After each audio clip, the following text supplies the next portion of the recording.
নমস্কার সকলকে। মনের কোণে পেজ থেকে আপনাদের অনেক ভালোবাসা জানিয়ে আবার একটি নতুন ভিডিও নিয়ে চলে এসেছি। আশা করি সবাই ভালো আছেন, আমিও ভালো আছি। আজকে আমার ঘরে এই ফুলগুলো হয়েছে। সকালবেলা ঠাকুরের মুখ দেখেই আমি এই ফুল গাছগুলো দেখতে আসি, কটা ফুল হলো, গাছগুলো আমার কেমন আছে। তো পুজো করে নিয়ে রান্নাঘরে যাব। রান্না করে নিয়ে আমি আজকে যাব একটু বাজারে। এই পাশে মহাবিস্তান মার্কেট আছে আমাদের বাড়ির পাশে, খুব একটা দূর নয়, একদম পাশেই। ওখানে যাব। আমার ঘরে যে সোফা ডিভান আছে ওগুলোর প্রায় 10 বছর বয়স হয়ে গেছে। আমার মেয়ে হওয়ার অনেক আগে ওগুলো বানানো। এত বছর ধরে কোনোদিন ওগুলোতে কভার দিইনি। মাঝে মাঝে ভ্যাকুয়াম ক্লিনার দিয়ে পরিষ্কার করে রাখতাম, কিন্তু এখন সময়ের অভাবে আমার আর হয়ে উঠছে না। মনে হচ্ছে যেন এগুলো নোংরা হয়ে যাচ্ছে। রাস্তার পাশে বাড়ি তো, খুব বেশি ঘন ঘন করতে হয়, কিন্তু আমার সময় হয়ে উঠছে না। তাই যাব একটু থানের কাপড় কিনতে। আমি মাঝে মাঝে ঘরে থানের কাপড় কিনে নিয়ে আসি, আমার নিজের মন পছন্দ মতন আমি কভার বানিয়ে নিই। সব সময় কেনাটাই ব্যবহার করি তা নয়, কেনাও ব্যবহার করি, নিজের বানানোও ব্যবহার করি। এই যে এইভাবে আমার থানের কাপড় ঘরে কেনা থাকে টুকটাক, যখন যেটা মন হয় আমি তখন সেটা বানিয়ে নিই। কিছুদিন আগে আমি একটা এই যে এরকম টেবিলের কভার বানিয়েছি। আর আমার রান্নাঘরে একটা টুল আছে, সেই টুলের কভার বানিয়েছি। মেয়েকে যখন পড়তে বসে লিখতে দিয়ে ওর পাশে বসে বসে আমি সেলাই করি। দুই একটা এক্সট্রা থাকলে ধুয়ে ধুয়ে পাতার সুবিধাটা থাকে। এই যে বানানোর পরে এরকম হয়েছে। সুতির কাপড়, তার ফলে কি হয়, দেখতেও ভালো লাগে আর মেনটেন করতেও খুব সুবিধা হয়।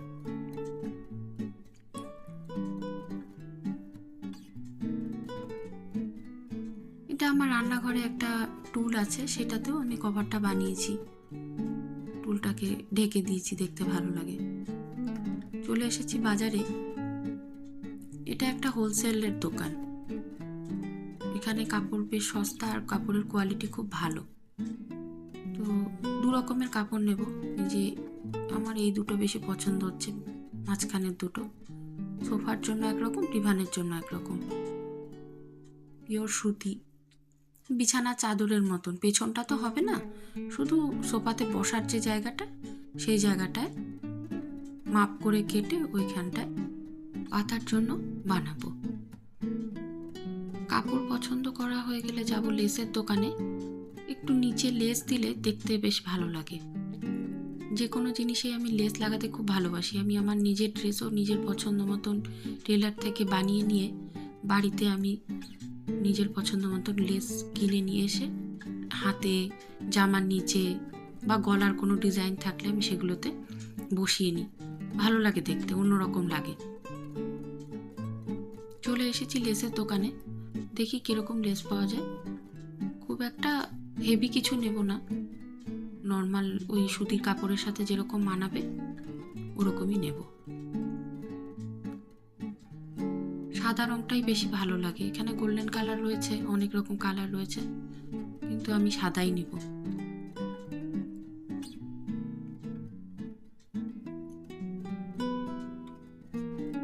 সাদা রঙের লেসটা বেশ কুরুশের কাজের মতন দেখতে লাগে।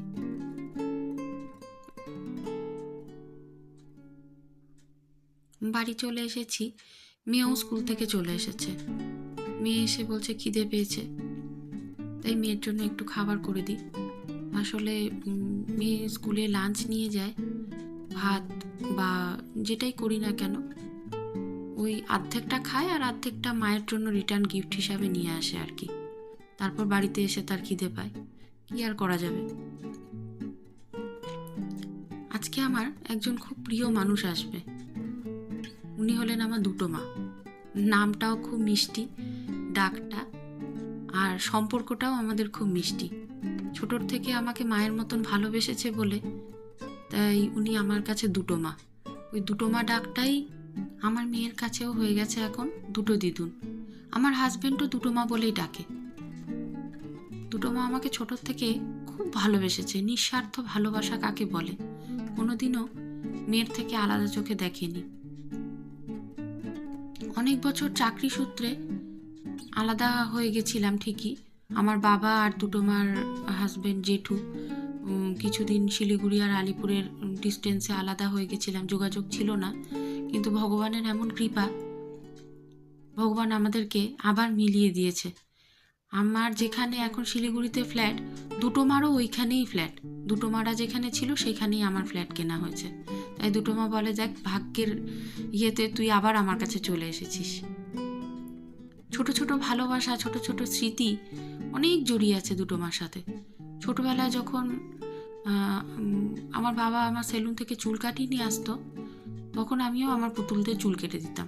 ভাবতাম কি যে চুল আমারও বড় হবে, পুতুলেরও চুল বড় হবে। কিন্তু পুতুলের চুল যখন বড় হতো না, আমি কান্নাকাটি করতাম। দুটো মা কষ্ট করে সেই পুতুলের চুল আবার কাপড় দিয়ে সেলাই করে বানিয়ে দিত, পুতুলের জামা বানিয়ে দিত। ঘন্টার পর ঘন্টা আমাকে রাখতে কোনো দিন বিরক্ত হতো না। কত সময় পরীক্ষার হলে দিয়ে এসেছে, বিয়ে বাড়ি যাব, সাজিয়ে দাও দুটো মা, মানে কোনো ক্লান্তি ছিল না।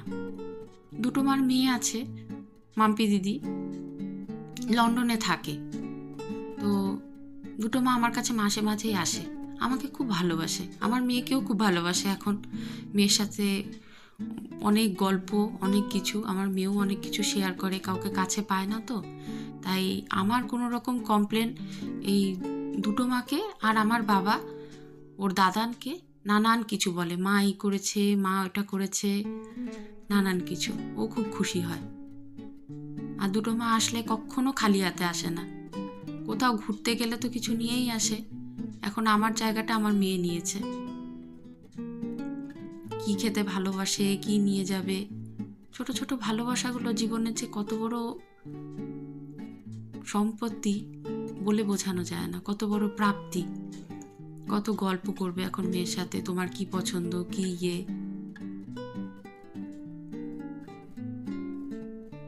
ইনি হলেন আমার দুটো মা। মাঝে মাঝে আসে, অনেকক্ষণ থাকে, গল্প করে। আমি যাওয়ার খুব একটা সময় পাই না, কিন্তু দুটো মা মাঝে মাঝেই আসে, গল্প করে, থাকে অনেকক্ষণ, একসাথে চা খাবো। যাই হোক, অনেক গল্প গুজব হলো, রাত হয়ে গেছে। আবার কালকে সকালবেলা মেয়ের স্কুল, আমাদের দুজনের রাতের খাবার করছি, খেয়ে দে এবার শোয়ার পালা। সোফার কভারের কাপড় দুটো আর লেসটা কেমন কিনলাম, বাড়িতে এসে আর দেখানোর সময় পেলাম না। বাড়িতে এসেই মেয়ে চলে এসেছিল, তাই খুব ব্যস্ত হয়ে পড়লাম।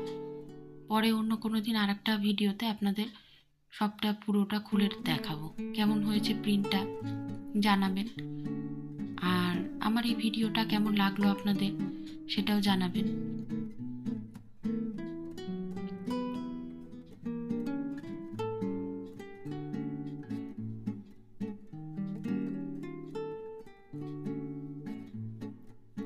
আজকের মতন এইটুকুই, সবাই ভালো থাকবেন। আবার কোনো নতুন ভিডিও নিয়ে পরের দিন আবার চলে আসবো।